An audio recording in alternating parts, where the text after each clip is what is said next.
మరి కాసేపట్లో జయలలిత సమాధి వద్దకు శశికళ చేరుకోబోతూ ఉన్నారు. ఇందుకు సంబంధించిన తాజా సమాచారాన్ని అందించేందుకు మా ప్రతినిధి సంజయ్ మనకు ఫోన్ లైన్ లో అందుబాటులో ఉన్నారు. సంజయ్, చెప్పండి. ఆల్రెడీ 7:30కి అపాయింట్మెంట్ ఫిక్స్ అయింది గవర్నర్ తో. ప్రస్తుతం సమాధి దగ్గరికి శశికళ చేరుకుంటున్నట్లుగా తెలుస్తుంది. ప్రెజెంట్ సిచ్యువేషన్ ఎట్లా ఉంది అక్కడ? అనొచ్చు. ఏదైతే శశికళ తన వర్గంతో గవర్నర్ ను కలిసే ముందుగా ఏదైతే రెగ్యులర్ ప్రాసెస్ లో భాగంగానే ఏదైతే సింపథైజ్ కోరుకుంటున్నారో ఆ జయలలిత తానే నిజమైన వారసురాలను చెప్పుకునే విధంగా శశికళ తన బృందంతో కలిసి మెరీనా తీరంలో జయలలిత సమాధి వద్దకు రావడం జరిగింది. అక్కడ కొద్దిసేపు జయలలితకు నివాళులు అర్పించి పుష్పగుచ్చాలు అందించిన తర్వాత కొద్దిసేపు నివాళులు అర్పించిన అక్కడి నుండి నేరుగా రాజ్భవన్ కు వచ్చి గవర్నర్ సమావేశం కానున్నారు. మొత్తానికి ఏదైతే ముందస్తుగానే అంటే గత 3 రోజులుగా గవర్నర్ అపాయింట్మెంట్ కోసం వెయిట్ చేసిన శశికళ వర్గానికి ఈ రోజు 7:30కి ఆయన గవర్నర్ ఈ రోజు ముంబై నుండి రావడం జరిగింది. మధ్యాహ్నం 4 గంటలకు రాజ్భవన్ చేరుకోవడం జరిగింది. తదనంతరం రాష్ట్రంలోని పరిస్థితులన్నిటి కూడా రాష్ట్ర డీజీపీతో పాటు ప్రధాన కార్యదర్శిని వివరాలని తెలుసుకున్న అనంతరం 5 గంటలకి పన్నీర్ సెల్వంతో సమావేశమయ్యారు. పన్నీర్ సెల్వం యొక్క ఏదైతే రాజకీయ సంక్షోభం ఉందో దానికి సంబంధించిన సమాచారాన్ని, పన్నీర్ సెల్వం అభిప్రాయాన్ని, పన్నీర్ సెల్వం కోరుకుంటున్న విధానాన్ని ఏదైతే పన్నీర్ సెల్వం ఒపీనియన్ తీసుకోవడం జరిగింది. తదనంతరం 7:30కి శశికళకు ఆహ్వానం పంపించడం జరిగింది. అయితే ఆమె తన మద్దతుదారులైన ఎమ్మెల్యేలు 10 మంది ఎమ్మెల్యేలతో కలిసి ఆమె రాజ్భవన్ చేరుకోవాల్సి ఉంటుంది. ఇందులో భాగంగానే ముందస్తుగా శశికళ జయలలిత సమాధి వద్దకు వెళ్లి ఆమెకు నివాళులు అర్పించే ప్రక్రియలో ప్రస్తుతం ఆమె మెరీనా తీరంలో ఉన్నారు. అక్కడ కొద్దిసేపు జయలలితకు పుష్పగుచ్చాలను వేసి తదనంతరం కొద్దిసేపు మౌనం నివాళులు అర్పించిన అనంతరం ఆమె అక్కడ నేరుగా రాజ్భవన్ రానున్నారు. అయితే ఆమె శశికళ తన వాదనను ఏదైతే తనను శాసనసభా పక్ష నేతగా ఎన్నుకోవడం జరిగింది, తనను ముఖ్యమంత్రిగా ప్రమాణ స్వీకారానికి ఆహ్వానించాలి అంటూ తమకు మద్దతిచ్చే ఎమ్మెల్యేల లిస్టును గవర్నర్ కు అందించే అవకాశం ఉంది.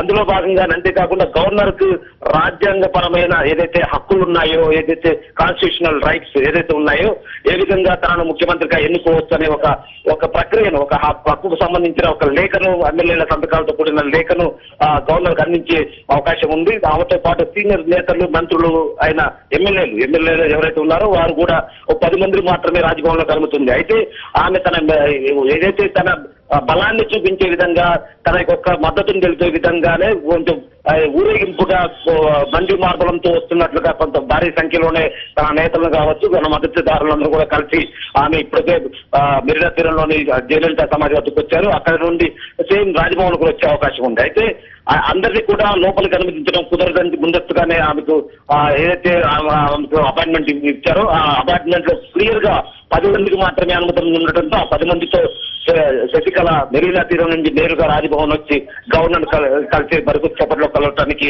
అన్ని అక్కడ ప్రస్తుతం సమాధి వద్ద జయలలితకు నివాళులు అర్పిస్తున్న పరిస్థితి శశికళ వద్ద ఉంటే మరికొద్దిసేపట్లో రాజ్భవన్ కూడా వచ్చే అవకాశాలు ఉన్నాయి. రైట్. అయితే ప్రస్తుతం 7:30కి అపాయింట్మెంట్ తీసుకున్నారు, 10 మందితో కలిసి వెళుతూ ఉన్నారు. ఎట్లాంటి థింగ్ ని డిస్కస్ చేసే అవకాశం కనిపిస్తుంది? అంటే అనిశ్చితి కనిపిస్తూ ఉంది, పూర్తిగా అనుకోని విధంగా అన్ని పరిణామాలు మారిపోయిన పరిస్థితి ఉంది. ఇప్పుడు ఏం జరగబోతుందంటారు?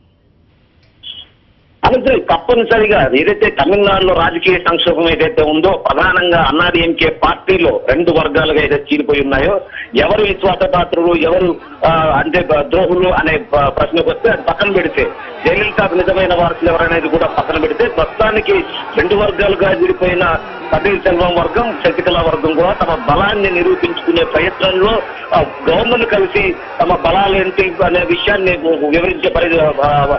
వివరించే పరిస్థితి ప్రస్తుతం రాజ్భవన్ లో ఉంటుంది. పన్నీర్ సెల్వం తన వాదనను వినిపించారు.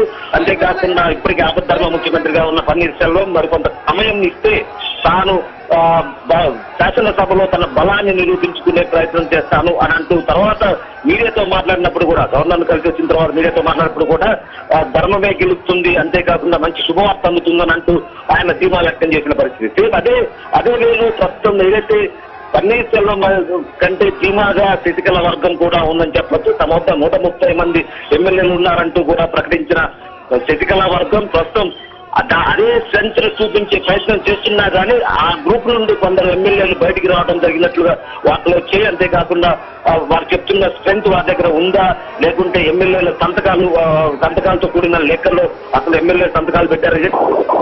సరిగా తన మెజారిటీని, తన బలాన్ని చూపించుకునేందుకు శశికళ ముఖ్యమంత్రిగా తన పక్ష నేతగా ఎన్నుకున్న విధానాన్ని కూడా చూపించే ప్రయత్నం మాత్రం తప్పనిసరిగా గవర్నర్ వద్ద వివరించే అవకాశం ఉంటుంది. తద్వారా మొత్తం కూడా శశికళకు ఇచ్చిన అర్ధగంటలో ఏదైతే అపాయింట్మెంట్ ఇవ్వడం జరిగిందో ఆ సమయంలోనే, శశికళ కేటాయించిన సమయంలోనే ఆమె తన వివరణ ఇచ్చే అవకాశం ఉంటుంది. ఆమెతో పాటు సీనియర్ నేతలు, అంతేకాకుండా రాజ్యాంగ హక్కులకు సంబంధించి వారికి సంబంధించిన ఏదైతే కాన్స్టిట్యూషనల్ రైట్స్ ఉంటాయో వాటికి సంబంధించినవి కూడా గవర్నర్ వివరించేందుకు ఆ పార్టీకి సంబంధించిన సీనియర్ ఎమ్మెల్యేలు, అదే మంత్రులుగా ఉన్నవారు కూడా 10 మంది ఆమెతో పాటు కలిసి వచ్చి గవర్నర్కి వివరించే అవకాశం ఉంటుంది. మనసి రైట్. ఇప్పుడు గవర్నర్ ని కలిస్తే గనక ఏ విషయాలుగా ఏ సందర్భాలను ఊటంకిస్తూ నివేదించే అవకాశం కనిపిస్తుంది? అంటే ఎమ్మెల్యే సపోర్ట్ ఎక్కువగా ఉంది అని చెప్తూ ఉన్నారు, బల నిరూపణకి తాము సిద్ధం అని చెప్తూ ఉన్నారు. ఇంకా ఏ విషయాలుగా మాట్లాడటానికి అవకాశం కనిపిస్తూ ఉంది సంజయ్? మొత్తం ఏదైతే తమిళనాడులో రాజకీయ సంక్షోభం ఉందో ఆ సంక్షోభానికి ప్రధాన కారణం ఏదైతే ప్రభుత్వాన్ని ఏర్పాటు చేయడం పైన ఎక్కువగా కేంద్రీకృతమై ఉందని చెప్పొచ్చు. ఇందులో భాగంగానే ప్రభుత్వాన్ని ఏర్పాటు చేసేందుకు తమకు అవకాశం కల్పించండి అనేందుకు దానికి సంబంధించిన ఏదైతే ప్రక్రియ ఉంటుందో దానికి సంబంధించిన ప్రక్రియను మేము నిర్వహించాము. శాసనసభాపక్ష సమావేశాన్ని నిర్వహించి అందులో జేఎల్పీ లీడర్ గా శశికళను ఎన్నుకోవడం జరిగిందనే విషయాన్ని స్పష్టంగా వారు చెప్పే అవకాశం ఉంది. అయితే